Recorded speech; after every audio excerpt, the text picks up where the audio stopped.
My favorite kind of film is the kind that, through some combination of masterful artistry and life's own timing, manages to seem to touch my soul.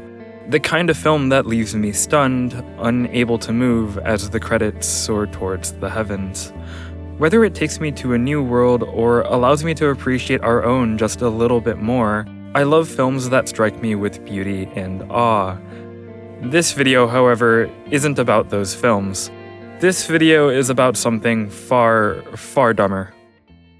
It began with what was supposed to be a chill type of hangout over voice chat. When one of my friends claimed to have something for us to watch, I didn't think much of it, at least until I saw the title. The Seventh Seal Zoomer Edition. Right. To be completely honest, I didn't know what the Seventh Seal was in the first place, so I bolted to Wikipedia for an easy answer. The Seventh Seal is a 1957 Swedish historical fantasy film, written and directed by Ingmar Bergman. Set in Sweden during the Black Death, it's considered a classic in the history of cinema, as well as one of the greatest films of all time. I felt a sinking feeling in my chest. If The Seventh Seal is so renowned, surely my first experience with it should be watching the film itself and not the alleged Zoomer edition. Out of respect for the film as well as myself, surely this would be a mistake. Why don't we watch the original film instead? My friend insisted, however, and against our better judgment, we proceeded. Right before pressing play, I thought to myself, what makes this the Zoomer edition, anyway? And by watching this, what of the original film will I miss out on? I would get answers to both questions very soon. As the film began, I immediately realized what I had gotten myself into.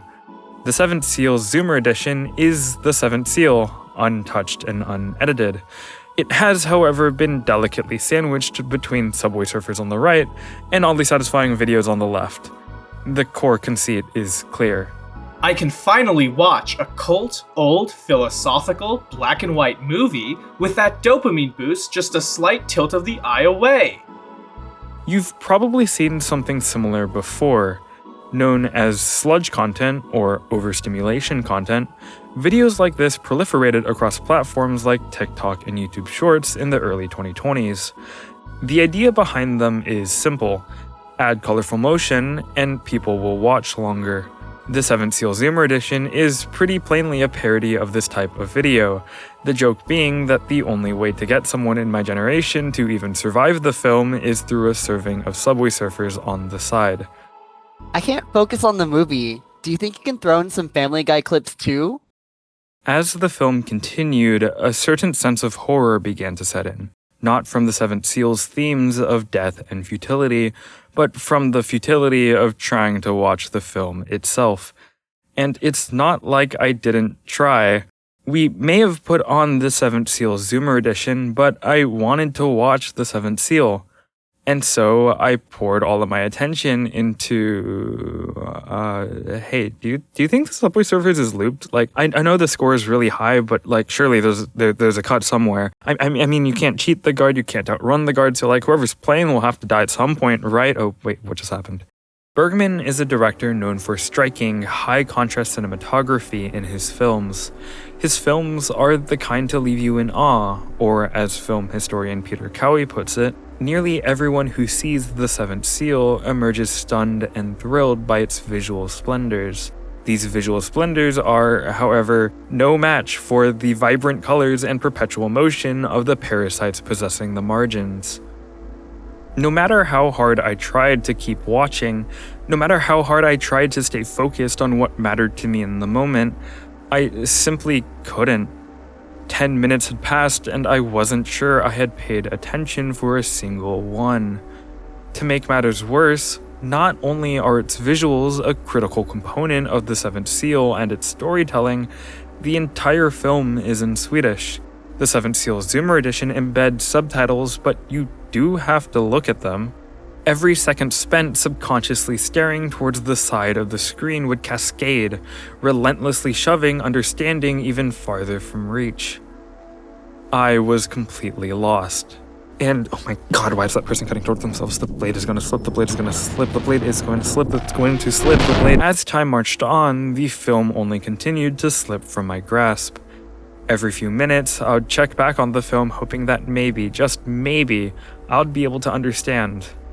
Invariably, I couldn't, and I'd again let myself be washed away by the empty embrace of oddly satisfying slime videos. There was a certain disturbing level of lucidity I experienced throughout all of this. To my abject horror, I was wholly, blindingly aware of my own inability to focus. With eyes wide open, I watched as my own eyes, wide open, betrayed me in what they watched. And yet, no matter how concretely cognizant I was of my own situation, I couldn't do a thing. It was as if I was trapped in a nightmare I couldn't wake up from, and Jake Subway Surfers was my sleep paralysis demon. Overstimulation content as a genre is one that's fairly unique to the online landscape of the 2020s, and that's because of the types of algorithmic feeds we see on platforms like TikTok. This form of social media feels ubiquitous today, but it wasn't always that way. Whenever you access a website, your web browser receives data through a protocol called HTTP. It stands for Hypertext Transfer Protocol, and its function is as its name suggests. Hypertext, by the way, is a term that simply refers to text containing links to other text. Considering the vastly varied varieties of media that are now ricocheted across the web, HTTP's definition feels quite quaint. That's because the web was originally conceived simply as a way to store and retrieve hypertext documents over the internet. In the earliest days of the web, there were no algorithmic feeds, social media was an alien term, and search engines were no more than hand-curated lists. As idyllic as that sounds, the problem is obvious. As the web grows, it becomes increasingly difficult to manually sift through. Eventually, code was written to automatically crawl and rank websites, which would then be organized by topic. When you think about it, these early search engines aren't too dissimilar in purpose to the recommendation algorithms of today. At a very high level, they both solve the same basic problem of too much content, and they both solve said problem by parsing and ranking said online content. Still, it took some time for algorithmic feeds to reach widespread adoption. Social media algorithms aren't new. Flickr holds a 2006 patent for ranking content by interestingness, and Reddit has used upvotes and downvotes to rank content since 2005.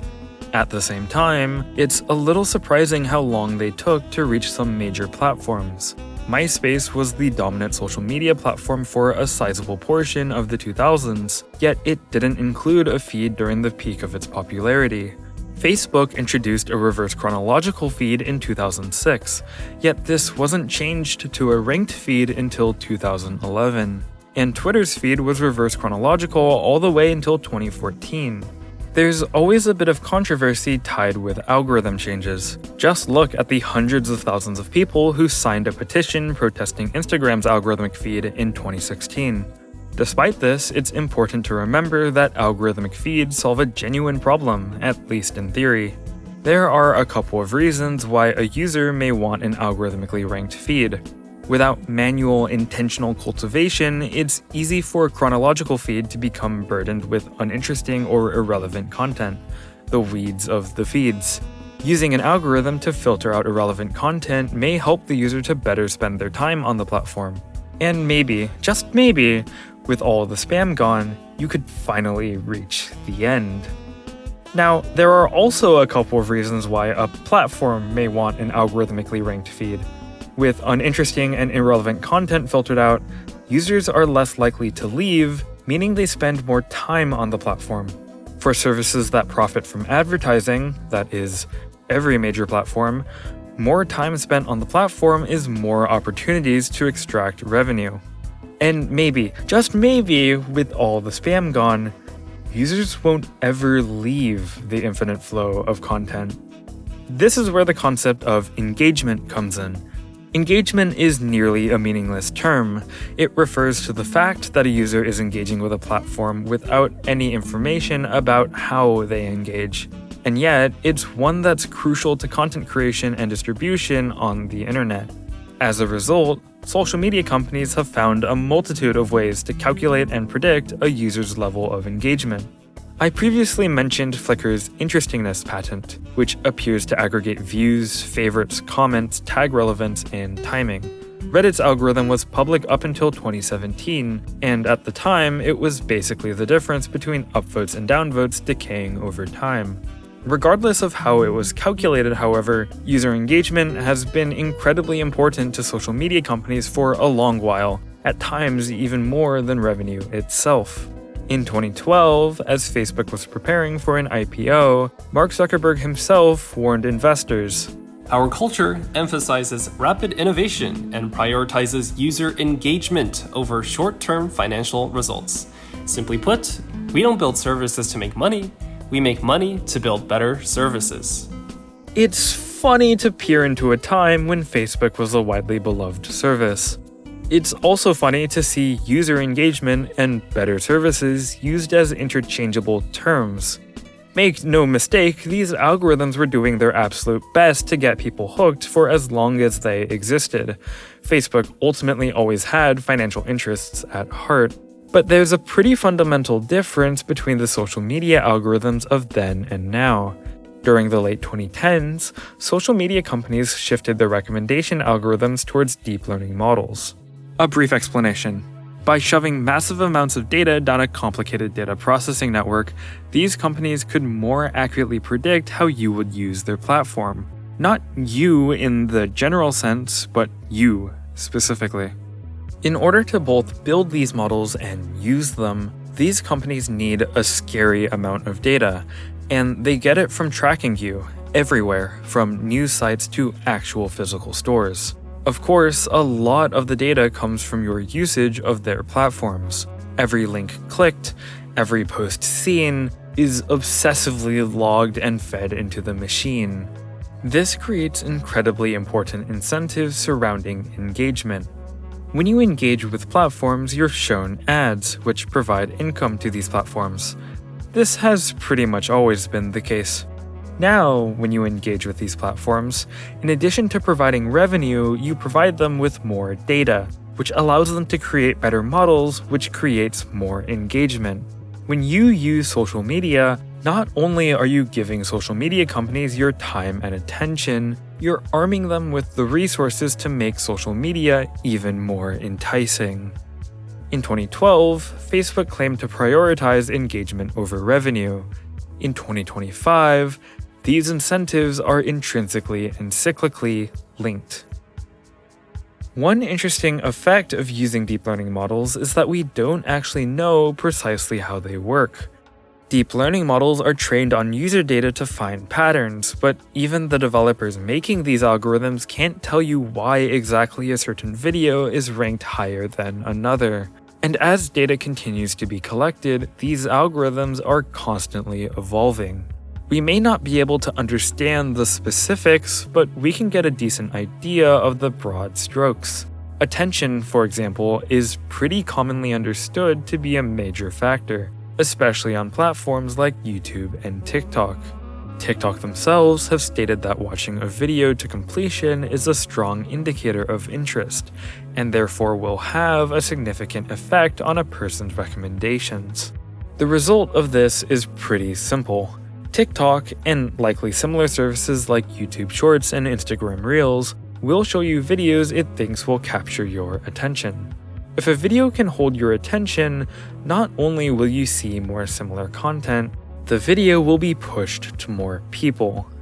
For creators that wish to have lasting success on these platforms, holding attention is a key consideration because it has a tangible impact on their reach. And whether consciously or not, creators on these platforms mold their content and persona to succeed in the eyes of the algorithm, ultimately striving to make content to better grab your attention. All of this creates an ecosystem of engagement, where posts are pitted against each other in a strife for survival, an arms race of attention. And oh boy, are there arms available. Colorful visuals, unholy amounts of saturation and contrast, Wait for it. math problems to keep you from scrolling and so you can argue in the comments, genuinely interesting and insightful content, car crashes, arrows and circles, extremely loud music and noises. Shut up, shut up, shut up. Is that just a picture of an AI-generated cat? Why? I don't know what this is, but I'm disturbed. People actually freaking dying. I wish I was kidding about this one. Lots of motion. Why are there so many AI-generated cats? I don't understand. Looking up the problem just brings me more AI cats. Wait for it, and? Oh, is this just banning corrections? Wait, it has 17 million views? Huh. What about straight sensory input? Who needs anything else? And of course, Subway Surfers on the side. Obviously, your feed doesn't look like this. I hope it doesn't look like this. I found most of these logged out in a private tab, flying past YouTube Shorts at supersonic speed, so it's not going to reflect the tastes of a given person watching them. Though, actually, if this is supposed to be the most general audience, widely targeted form of YouTube Shorts, maybe people actually are watching this? Scary. This doesn't change the fact that there are a lot of tricks creators can employ to manipulate your attention. Some are as brazen as what I just showed, but others are a lot more subtle, like including a camera shake at the beginning of a video to introduce a bit of eye-catching motion. And these tricks can change over time. Adding Subway Surfers was especially common a couple of years ago, but it seems to have somewhat subsided. Of course, it's just one of a long litany of techniques that creators have to keep you watching. It's simply a fundamental part of the current online landscape.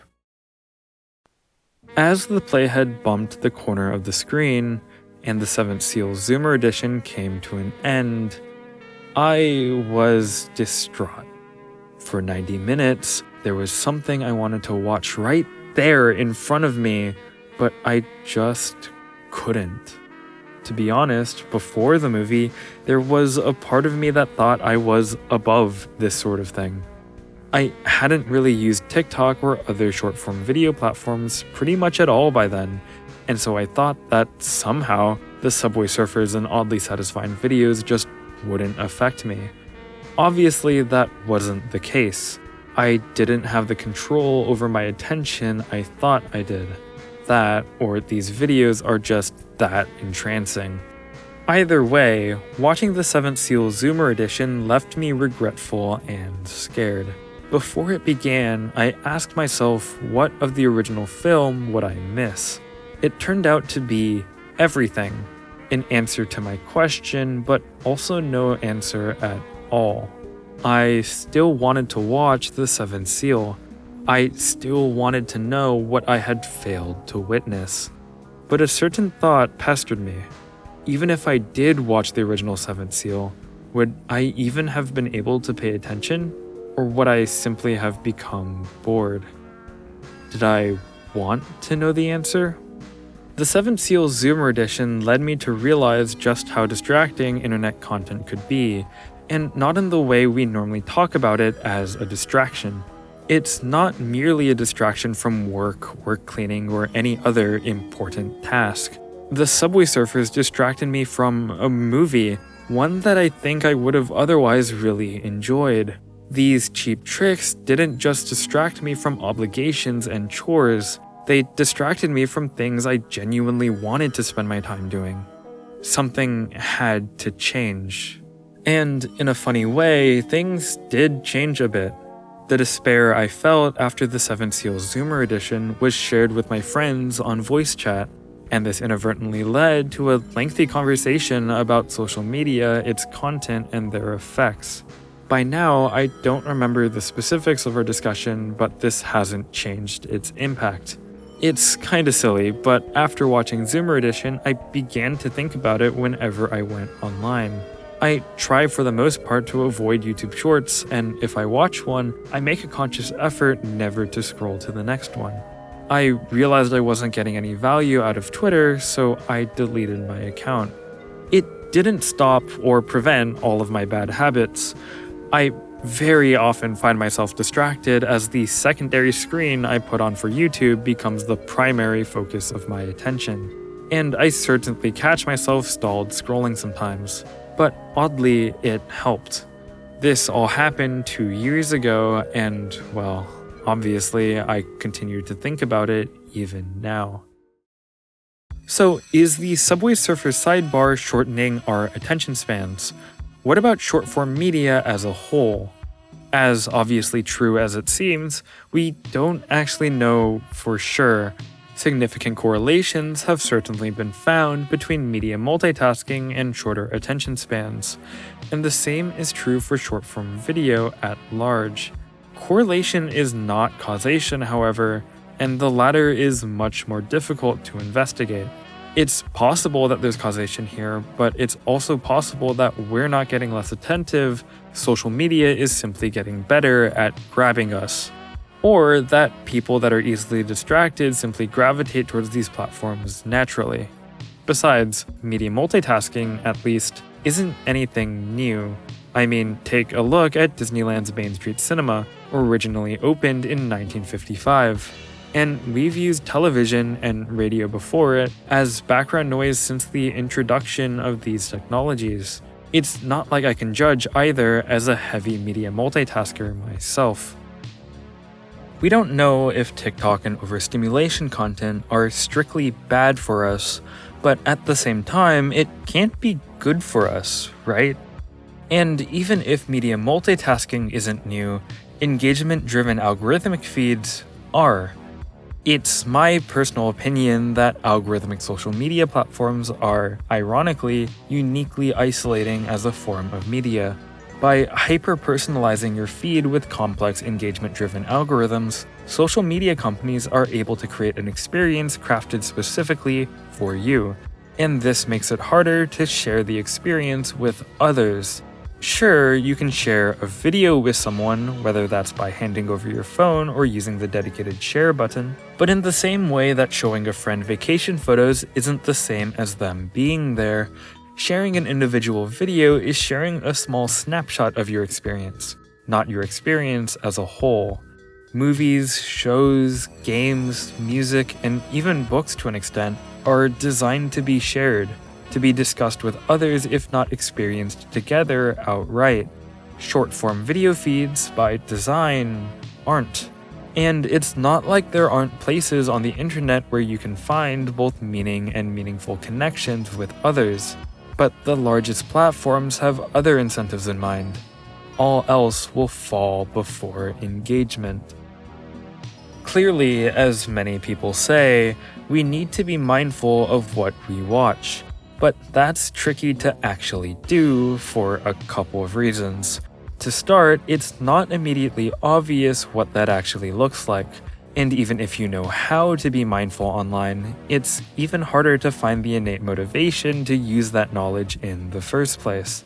It doesn't help that mindfulness runs counter to social media platforms' goals. In the words of Princeton computer science professor Arvind Narayanan, the fact that users might sometimes exercise judgment and resist their impulses is treated as a problem to be solved. This is even reflected in the overall designs of these platforms, especially surrounding short-form video. Most social media platforms, even ones without complex recommendation algorithms, structure their feed around an infinitely scrolling page, leaving no natural stopping point from scrolling. This is even worse on platforms like Instagram Reels, YouTube Shorts, and TikTok, which inundate you with a continuous stream of unending content. This leaves you with limited agency, as you don't actually pick what videos you watch. Another video is already playing as soon as you decide to stop watching the previous one. Paired with the loud and honestly obnoxious ways creators try to grab your attention, there's intentionally little opportunity for reflection. This endless barrage of content is designed to induce flow state in the user, the same feeling of focus you may feel playing a sport or difficult video game.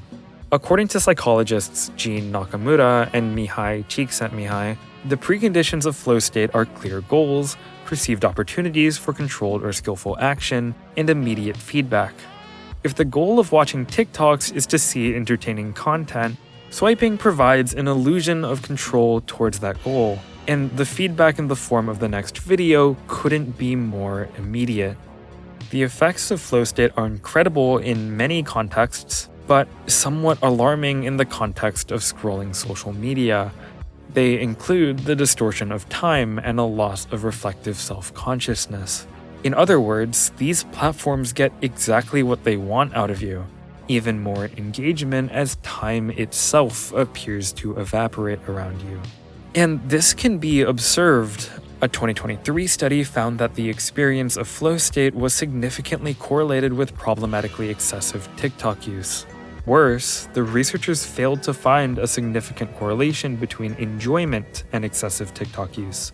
To platforms like TikTok and the algorithms they create, it doesn't matter if you found something meaningful during your time there, or even if you had fun. It only matters that you're enveloped and engaged.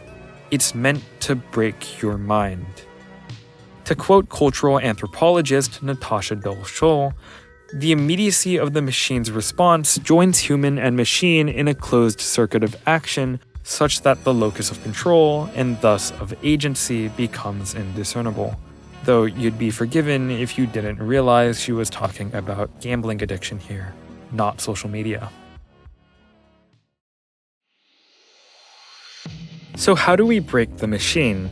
One of the biggest challenges with answering this question is how varied people's experiences are with social media, and I think this makes specific advice and techniques less helpful than one might think. I'll mostly be going off of my own personal experiences here, and of course that comes with the caveat that my suggestions may not align with your own experiences, though I'll also be referencing some other videos on this topic. In general, I personally believe that there are two key factors to consider: desire and convenience. It's the desire to use a platform that prompts you to use it, and it's often the convenience of access that keeps you captured and coming back, even when you don't intend to. These factors are deeply intertwined. The frictionless experience of scrolling isn't just convenient, it prevents you from reflecting on whether or not you want to be there in the first place.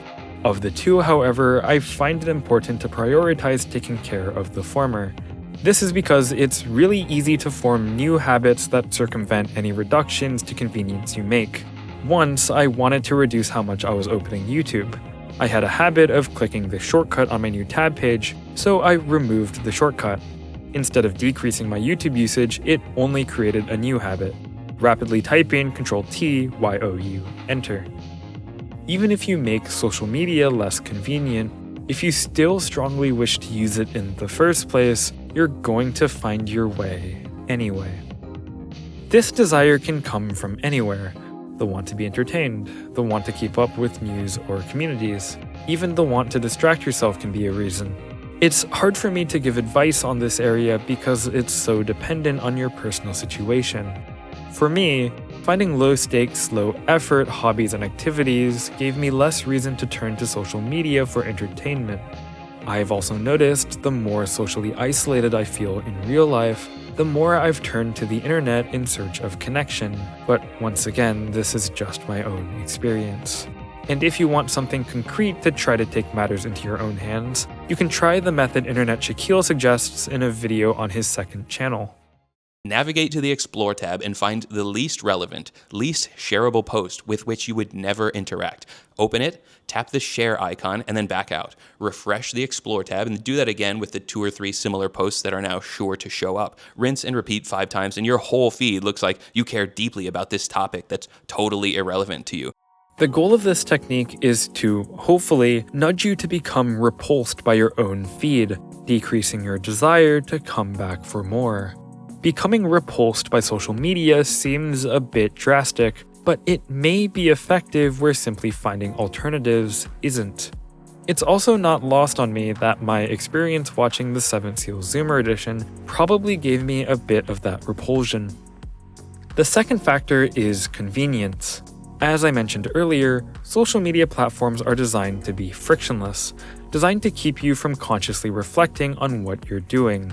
And it's very easy to fall into a rhythm of using these apps and platforms. It's frankly embarrassing how many times I'd catch myself in a loop of opening and closing YouTube, as if pulling the lever of a slot machine, hoping for a big win. There are a ton of ways to add friction and make accessing distracting apps and websites less convenient. Most obviously, you can try to block them outright, whether by uninstalling the app or installing a blocker. This may work for some, but it only takes a single lapse in judgment to reinstall an app or bypass a block. And it's really easy for these override maneuvers to simply become mechanical habit, functionally identical to not being there at all. You could, of course, try to escalate the situation. Have a friend or partner set the app blocking password so you can't enter it yourself. And many app blocking apps on both iOS and Android can be granted admin privileges to prevent them from being uninstalled or easily bypassed. But I don't think you need to. Adding a delay as brief as 6 seconds can give you the chance to reflect and rethink your use of the app or website. This is what I do, using the browser extension LeechBlockNG on my computer and the free version of the app Ascent on my phone. Though LeechBlockNG is sort of confusing to configure, and I can only hope that Ascent doesn't remove key features from its free version. Especially when I started, I caught myself absent-mindedly activating addicting apps an alarming amount, and I've definitely noticed a significant decrease in my use of them since I implemented the system. It's important to use those seconds to actually reflect, especially since it can be easy to submit to numbing nothingness and zone out. You ultimately have to make a decision about how you'll use that time. You can also reclaim this reflection while you're using the app itself. I really like the strategy outlined by HG Modernism in a video about social media addiction. Before you open your app, start a 5-minute timer on your phone. When the timer is up, pause the app and ask yourself the following questions. First question: how did this experience make me feel? Neutral: is there something else that I could do that would make me feel something? Positive: what else could I be doing that would also give me that feeling? Negative: is there a useful way for me to harness this negative energy? Or is it just draining me? Second question: was this a good use of my time? Did it bring me closer to others, update my understanding of the world, or even calm or relax me in a way that will give me the energy to do something else I enjoy? Now restart the timer, go back to your app, and repeat. I really like this strategy because it allows you to restore the self-awareness these platforms want you to lose, while still allowing you to use them. It also feeds back into helping you dampen your desire. Remember from earlier that excessive TikTok use has been tied to flow state, but not enjoyment. You may discover that most of the time you don't actually enjoy using these platforms as much as you thought you did, discouraging future use. Regarding this technique, the tools I mentioned earlier, LeechBlockNG and Ascent, are both capable of automatically providing these periodic reminders for reflection, and of course the same disclaimers from earlier apply. Additionally, a commenter on the video has a similar, simpler strategy, starting by scrolling down a bit and then reading in reverse, which provides a point for reflection when you get back to the top.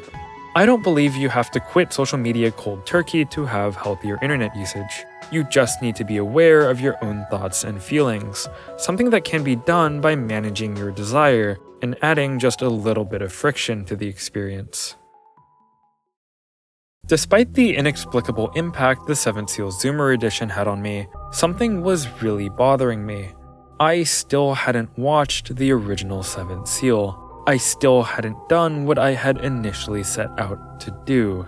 I told myself I would, but it ended up sitting on the back burner for a while. The more time passed, the greater the mystique surrounding the original film was to me. Like I wondered when I first watched Zoomer edition, what have I been missing out on for all this time? Yet I still didn't watch it. Maybe part of me was scared that I still wouldn't be able to pay attention, that Subway Surfers and oddly satisfying videos weren't strong distractions. I was just weak. It's not the right time. I'm not in the right headspace for something this heavy. I'll watch it tomorrow. I kept coming up with excuses, hoping to avoid this film and whatever it contained, but I couldn't run away forever. I was at the used bookstore, browsing. After looking through books, CDs, and Hatsune Miku figurines, I stepped into another aisle. I started scanning through the shelves until suddenly I stopped, surprised. 2 years after I had first faced the demons of distraction, there it was, the Seventh Seal. I couldn't escape it. One Blu-ray's disc's worth poorer, it was at last time to face my fears head on. I sat down, slotted in the disc, and let it begin. The Seventh Seal is a film about God and death. This is fitting considering it takes place in Sweden during the Black Death, right after the Crusades. The film begins with the character of the knight as he becomes face to face with death itself. In a desperate attempt to cling on to what little life remains for him, he challenges death to a game of chess. If the knight wins, he may continue to live. And as the knight and his squire continue to travel around a plagued Sweden, his game of chess slowly and inevitably marches forward. What leads the knight to hold on to life so tightly? There are two internal conflicts that create his desperation. The first is his wavering confidence in his belief in God. His lack of knowledge about what happens after he dies leaves him with a deep-seated fear of death. The second is the animosity he feels towards his own life, which he describes as nothing but futile wandering and pursuits. He wants to perform just one meaningful act before he faces God, the abyss, or whatever it is that lies beyond the veil. Thus leads to the central question the Seventh Seal asks its cast of characters. In the absence of answers about God, how do you live your life? Where do you find meaning? It's a simple question, but it's also one without an easy answer. Of course, that doesn't mean there aren't a ton of answers, though most of them are ultimately distractions. The Seventh Seal wields its historical setting to create burning dramatic irony, portraying actions from the past that we now see as horrifically futile. As the Black Death spread across Europe, a growing group of people began to practice self-flagellation. Believing the plague to be a punishment from God, the flagellants would whip and scourge their bodies, hoping their suffering would bring mercy from the heavens. It didn't. There's another character the knight comes across, further highlighting the futile places people look for meaning. This character is a girl who many think is the origin of the plague, including herself. She claims that the devil lives in her eyes and that you can see him simply by looking there. But when the knight peers into her eyes, all he sees is dumb terror. Nothing else. In the end, she's burned at the stake. Senselessly. Needlessly. There are other places people try to find meaning in the Seventh Seal. There's the Knight Squire, who turns to bitter cynicism. There's Ravel, who turns to petty thievery. There's Scott and Plog and Lisa, who engage in a romantic dance of cheating and revenge. And then there are the actors Yulf and Mia. They find meaning in life a couple of ways, the most crucial one being the time they spend with each other, as well as their son, Mikkel. This attitude seems to do them well. They're undoubtedly the happiest characters in the film, perhaps the only ones truly happy in the first place. By the end of the movie, these characters are the only important ones not to be reaped by death. This leads me to believe that the film treats Yulf and Mia as having the true answer to the question posed earlier. In the absence of answers about God, how do you live your life? Where do you find meaning? By bringing joy to others and yourself through kindness and connection. This message is perfectly illustrated through a scene that takes place when the knight first encounters Yulf and Mia. The two offer the knight fresh strawberries and milk, and they, alongside the squire and his servant, partake in the snack. While eating, the knight talks about some of his inner turmoils, noting that it all feels insignificant all of a sudden. He continues. Jag ska minnas den här stunden. Stillheten och skylningen. Skål med smultron. Skål med mjölk. Era ansikten i kvällsljuset.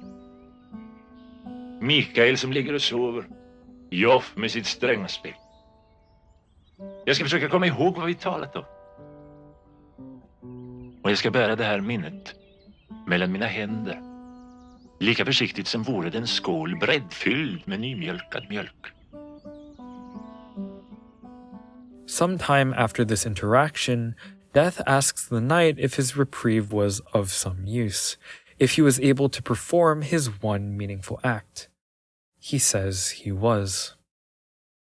As a character, Death is omnipresent, always lurking in the background, ready for when the time comes. The knight tries his best to outsmart Death, ironically attempting a gambit consisting of a combination of bishop and knight, a symbol of his time fighting in the Crusades. But inevitably, he loses. In the end, you can't cheat Death, and you can't outrun Death. One of the knight's main struggles was his thirst for knowledge about what happens after death. In his unease, he asks Death itself. But Death doesn't know, and perhaps doesn't even care. The answer to the knight's question isn't of particular concern to Death. No matter what happens after you die, you will die. And so, if there isn't meaning to be found in death, the best you can do before that inevitability is to find meaning and fulfillment in life through time and kindness shared with others. It's a perfectly imperfect answer. If cherished memories are to be held like a bowl of fresh milk, then perhaps these memories are as fleeting as life itself. Milk spoils. But that doesn't make these moments and memories worthless. No, their impermanence makes them all the more valuable. After his one meaningful act is complete, the knight cannot let go of his fear of death. In fact, he becomes even more desperate to hold onto life. But the character of the fear is different. He's no longer scared that his life had been meaningless. Instead, he now wants to protect the meaning he's found. I loved The Seventh Seal once I had finally watched it.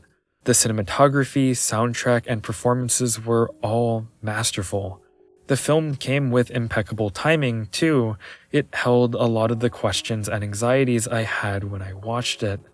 And ultimately, my worries about watching it ended up being for naught. I didn't have a single problem paying attention during The Seventh Seal. It's a phenomenal film, rich with narrative and visual depth in every scene. Like, for example, one of my favorite shots in the film occurs shortly after the strawberries and milk scene I mentioned earlier. In it, the knight's game of chess against death creates a frame around the characters that the knight had just spent valuable time with.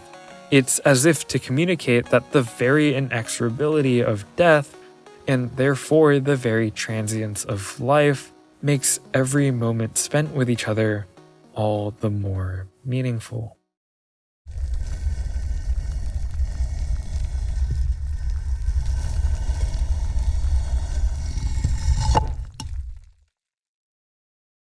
Right. So the funniest thing about the Seventh Seal Zoomer edition is how it actually seems to play off of the themes established in the original Seventh Seal, in the same way that all of these characters trying to find meaning end up falling prey to distractions. The Subway Surfers and oddly satisfying videos are right there as literal distractions. It's even to the point that when I first watched it, the silly sidebars of slime and subways obscured the very message of finding meaning that was present in the original movie. That's what I had missed out on. And besides, how am I supposed to spend that valuable time with others if I'm just constantly consuming content alone on my phone? How can I truly share kindness on a platform that taints every facet of its experience with the need to vie for your time and attention above all else? The Seventh Seal depicts a multitude of dead ends and red herrings in the search for meaning. The Seventh Seal Zoomer edition simply adds one more ingredient to that pot. This single stupid addition to the margins ends up adding this absurd, deeply ironic layer of texture and meaning to the original film. And it's kinda genius? I don't know if Piper Page, the creator of this edit, intended this or not. The only comments I've seen her make about this video are essentially just saying this bit is hilarious, which objectively it is. And I really don't know if she would have wanted me to examine it to this idiotic degree. But regardless, this asinine analysis I've accomplished gives me a deeper appreciation not just for the satire underpinning the Seventh Seal Zoomer edition, but somehow for the brilliant themes of the original Seventh Seal. I can't believe I'm saying this. Am I insane? Maybe I'm just insane. The Seventh Seal is a film that means a lot to many people. It's even been referenced in Muppets Most Wanted. And now it's a film that's incredibly important to me, too. Albeit in a wild way. It's extremely silly, but the strong emotional reaction, let alone the actual substantial change it brought to my life, cannot be understated. I feel like there's already a bit of an innate understanding that services like Instagram Reels, YouTube Shorts, and even more traditional social media platforms like Twitter and Reddit may not be the best for us, but it takes a lot more than that knowledge to actually evoke change. And in my case, the Seventh Seal Zoomer edition was a strange piece of that puzzle. Have you seen these videos where it's like a split screen and one part of it is like a Family Guy clip and the other part is just like someone cutting up slime? We get panicky about like, oh, attention spans and what's wrong with us and all of this. And I'm like, what is really going on here? Before TikTok, before the internet, people would like talk to each other, but like watch the birds at the same time. Wait, people had short attention spans in the past? People would divide their attention. They would talk on the phone and they would also watch the cars driving by on their street. It's just human behavior doing what it's always done for tens of thousands of years, but with like a new costume on. In some ways, Michael Vsauce is right. Multitasking isn't new. Attention grabbing isn't new. But the actual problem here isn't either of those things. The problem, unique to social media, is the churn of the algorithmic addiction machine, prioritizing engagement over the very social connections it claims to create. And that is new. I also think it's interesting that the examples he gives for multitasking in the past both involve directly spending time with other people. Like, these are not the same thing as watching Family Guy and Subway Surfers simultaneously. When we're so surrounded by complex algorithmic feeds, it's easy to feel as if it has always been this way. It hasn't, and it doesn't need to continue like this either. It's completely possible to reclaim your attention, something I hope I've made clear. Life is full of distractions. It was true during the Middle Ages, it was true in 1957 when the Seventh Seal was made, and it's true now.